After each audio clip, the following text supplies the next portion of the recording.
Bonsoir à tous, bienvenue à ce flash d'information.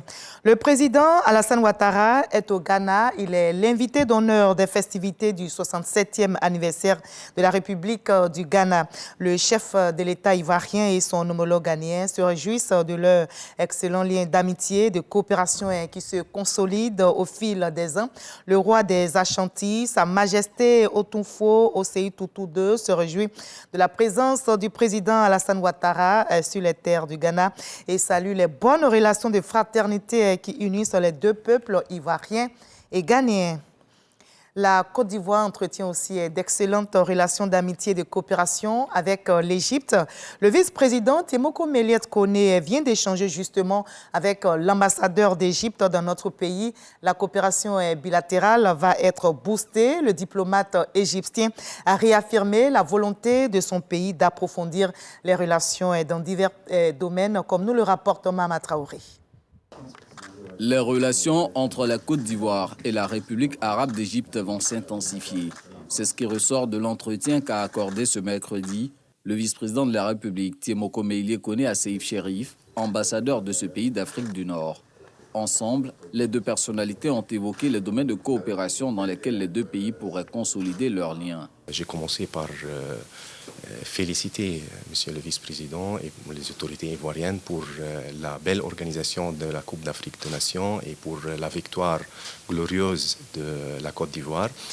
Et j'ai parlé avec son Excellence, Monsieur le vice-président, à propos de domaines très importants pour nous au futur dans la coopération bilatérale. Et il s'agit de le domaine de la santé, le domaine de l'agriculture et aussi le domaine de coopération entre deux pays dans le domaine de l'industrie militaire.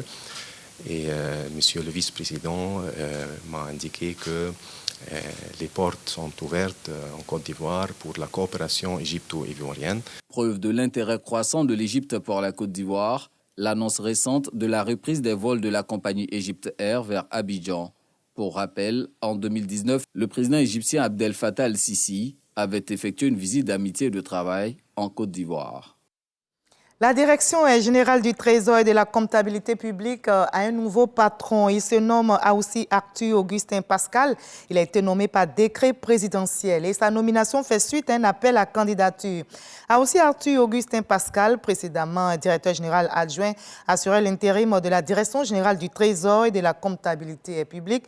En prenant désormais la tête de cette institution financière, il succède à Jacques Assaoré Conan, promu ministre de l'Environnement, du Développement durable et de la transition écologique. Au Sénégal, les députés examinent le projet de loi d'amnistie. Réunis en plénière ce mercredi, ils planchent sur la proposition du président Macky Sall d'intégrer une loi d'amnistie des crimes survenus depuis février 2021 en lien avec des manifestations ou des accusations politiques.